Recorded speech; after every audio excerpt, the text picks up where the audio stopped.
This video is of lesson 6, that is tissues. Before we start, what are the tissues? We must know that the cell is the basic structural and functional unit of our body. Now, tissues, they are of different types, but before that we must know what is unicellular and what is multicellular.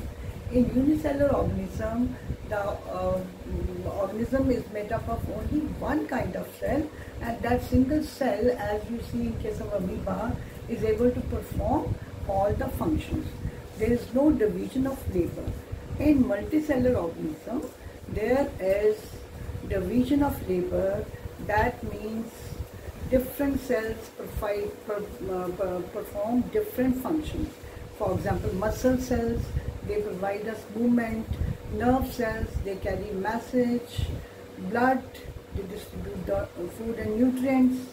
So when different cells perform different functions, they are called multicellular organism, and there is division of labor. Now next is whether the plants and animals are made up of same type of tissues. All plants or animals have same structure? No. Plants and animals have different structures. As you know, plants, they are stationary, they are fixed, they are not able to move. So they need such tissues that give them support, mechanical support to the plant. Animals, since they show locomotion, they move in search of food, mating and shelter, so they need living tissues. They need more living tissues.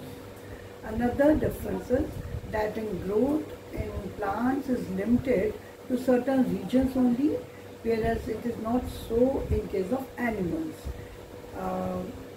Plants have meristems. So meristems or meristematic tissue is defined as a group of actively dividing cells. There are three kinds of meristems. One is apical meristem, second is intercalary meristem, third is lateral meristem. Apical meristem, when we talk of apical, it means it's present at the growing tips of stem and leaves. Intercalary meristem present at the base of the leaves, and lateral meristem is present, girth of the stem. That means diameter of the stem increases due to lateral meristem.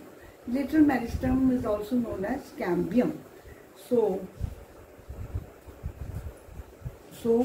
the tissues may be simple tissues and then permanent tissues. So these were meristematic tissues and permanent tissues. So permanent tissues, when the cells formed by meristematic tissues, they take up a specific role and lose its ability to divide, then they are called permanent tissues. The process of taking up a permanent shape, size and a function is called differentiation. So various types of tissues are formed as a result of differentiation. Various types of tissues are there. Then there may be simple tissues and complex permanent tissues. When we talk of simple tissue, then it is parenchyma, sclerenchyma and chlorenchyma. So parenchyma consists of a layer of unspecialized cells with thin walls.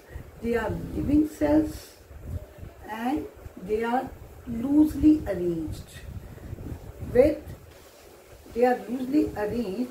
Thus having large spaces between cells, and the space between the two cells is called intercellular spaces.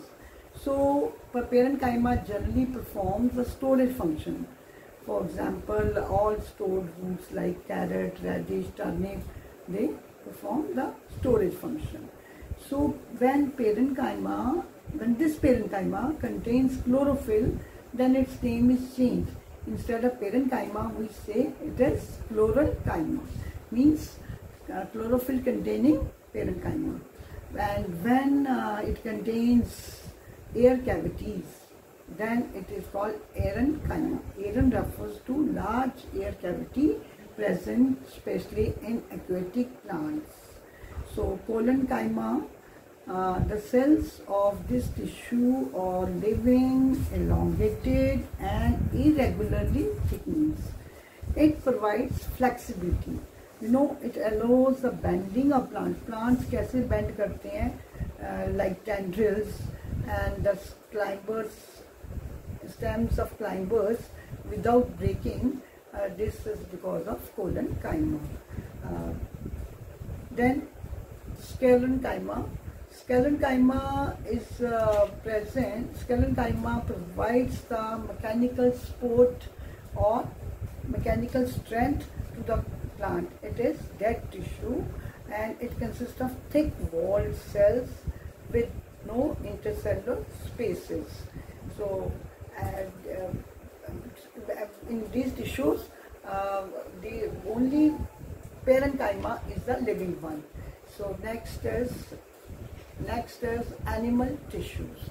When we talk of animal tissues, then the whole of our body is comprised of 4 muscular tissues. That is epithelial tissue, muscular tissue, connective tissue and nervous tissue. So epithelial tissue may be simple and it may be compound. When we talk of simple, it means it consists of a single layer of cells and mainly it functions as a lining for body cavity. Epithelial tissue, बड़ा अच्छा example है skin का. Skin is made up of epithelial tissue. Now, what are the characteristics of epithelial tissue?